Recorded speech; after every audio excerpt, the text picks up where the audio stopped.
कर्नाटक में बदउनवानी और रिश्वतखोरी मामले में नाम सामने आने के बाद बीजेपी रहनुमा फरार। लोक आयुक्त ने बीजेपी रहनुमा की गिरफ्तारी के लिए तश्कील दी 7 टीमें। बेंगलुरु और दावनगेरे शहरों में मुख्तलिफ मकामात पर तलाशी जारी। MLA के बेटे प्रशांत मुदल की रिहाइशगाह पर मिली 6 करोड़ रुपए से ज्यादा की रकम की भी तहकीकात कर रही है टीमें। कर्नाटक बीजेपी युवा मोर्चा कारकुन प्रवीण नेतारू कत्ल मामले के कलीदी मुलजिम को गिरफ्तार करने का NIA का दावा। तुफेल नामी शख्स को NIA ने बेंगलुरु के अमृताहल्ली से किया गिरफ्तार। तुफेल पर 5 लाख रुपए का था इनाम। बदउनवानी के खिलाफ कांग्रेस ने 9 मार्च को दी कर्नाटका बंद की कॉल। DK शिव कुमार ने कहा 40% कमीशन सरकार ने समाज के तमाम तबकात की जिंदगी को कर दिया है तबाह। कर्नाटक वज़ीर आला बोम्मई के इस्तीफे का किया मुतालबा। कर्नाटक में असम्बली इंतखाबात के लिए MIM ने जारी की 3 उम्मीदवारों की अपनी पहली फहरिस्त। 3 उम्मीदवारों में 2 मुसलमान और 1 पसमानदा तबके का उम्मीदवार शामिल। गौरक्षा के नाम पर बढ़ते तशद्दुद के वाक़यात के दौरान इलाहाबाद हाई कोर्ट के जज जस्टिस शमीम ने गाय को कौमी जानवर करार देने का किया मुतालबा। मजहबी किताबों का हवाला देते हुए गाय को मारने वाले को करार दिया जहन्नमी। मुस्लिम शख्स के खिलाफ मुजरिमाना कार्रवाई मनसूख करने से भी किया इनकार। अर्जी गुजार ने बगैर किसी सबूत के मुकदमा दर्ज किए जाने का हवाला देते हुए इंसाफ के लिए अदालत से किया था रुजू। मनीष सिसोदिया की गिरफ्तारी मामले पर आज अपोजिशन जमातों ने वज़ीर आज़म को लिखा खत। अपोजिशन रहनुमाओं के खिलाफ जांच एजेंसियों के गलत इस्तेमाल पर वज़ीर आज़म से 2 टूक। कहा जमहूरियत से आमिरियत की तरफ बढ़ता जा रहा है हिंदुस्तान।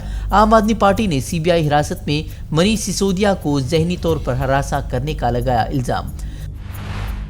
12 मार्च को एक बार फिर वज़ीर आज़म मोदी करेंगे कर्नाटक का दौरा। कांग्रेस ने इंतखाबी तारीखों के ऐलान के साथ ही इंतखाबी ज़ाब्ते अखलाक नाफिज करने का किया मुतालबा। सिद्धरमैया ने रियासती फंड को मोदी शाह के दौरों के लिए इस्तेमाल करने का लगाया इल्ज़ाम। इससे पहले 5 मरतबा इंतखाबी रियासत का दौरा कर चुके हैं वज़ीर आज़म मोदी। यूपी में माफियाओं के नाम पर मुस्लिम रहनुमाओं के करीबी साथियों के खिलाफ बुलडोजर कार्रवाई जारी। अब मुख्तार अंसारी के करीबी कमलेश के मकान पर चला बुलडोजर। गुज़िश्ता रोज अब्बास अंसारी के मकान को किया गया था मुनहदिम। अब अमेरिकी एयरलाइंस पर सवार हिंदुस्तानी शख्स की नीच हरकत। नशे में धुत शख्स ने अपने मुसाफिर साथी पर कर दिया पेशाब। अमेरिकी एयरलाइंस ने मुलजिम पर ताहयात सफरी पाबंदी लगाने का किया ऐलान।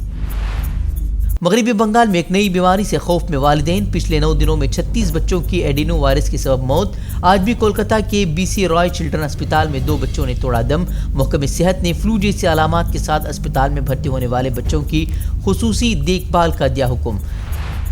तमिलनाडु में बिहारी मजदूरों पर हमले की खबरें शेयर करने पर रियासती BJP सदर अन्नामलाई पर दर्ज किया गया मुकदमा। अन्नामलाई ने हुक्मरान जमात के रहनुमाओं पर मजदूरों पर तशद्दुद को फरोग देने का लगाया था इल्ज़ाम।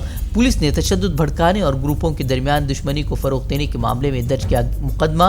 रियासती हुकूमत ने मजदूरों पर हमले की खबर को करार दिया अफवाह। मनीष सिसोदिया की हिमायत में सरकारी स्कूल की दीवार पर बच्चों के जरिए पोस्टर लगवाए जाने पर दिल्ली पुलिस ने दर्ज किया मुकदमा। प्रॉपर्टी को नुकसान पहुंचाने का इल्जाम लगाते हुए कुछ लोगों ने दर्ज की थी शिकायत। एशियानेट के खिलाफ SFI के एहतजाज के कुछ रोज बाद केरल पुलिस ने दफ्तर पहुंचकर ली तलाशी। जिनसी ज्यादती के ताल्लुक से झूठी रिपोर्ट शाया करने का इल्जाम लगाते हुए SFI ने दर्ज किया था एहतजाज। मरकजी वजीर ममलिकत राजीव चंद्रशेखर ने केरल के वज़ीर आला पर मीडिया को डराने धमकाने का लगाया इल्जाम।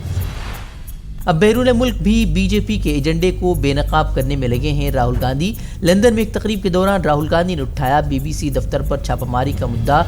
जांच एजेंसियों के जरिए मीडिया इदारों को डराने धमकाने की उसे एक ताज़ा मिसाल करार दिया। राहुल गांधी ने कहा BBC को अब हो चुका है मालूम, लेकिन 8 साल से इसी तरह के हालात से गुजर रहे हैं मीडिया इदारे। हाथरस में दलित लड़की की इज्तिमाई इस्मत रेजी और कत्ल मामले में 3 मुलजिमीन को बरी किए जाने पर कांग्रेस BJP पर हमलावर। कहा हाथरस फैसले ने पुलिस की नाकिस तहकीकात को किया बेनकाब। दलितों को इंसाफ से महरूम करने का BJP पर लगाया इल्जाम। पूछा बेटी बचाओ नारे से BJP का आखिर क्या है मकसद।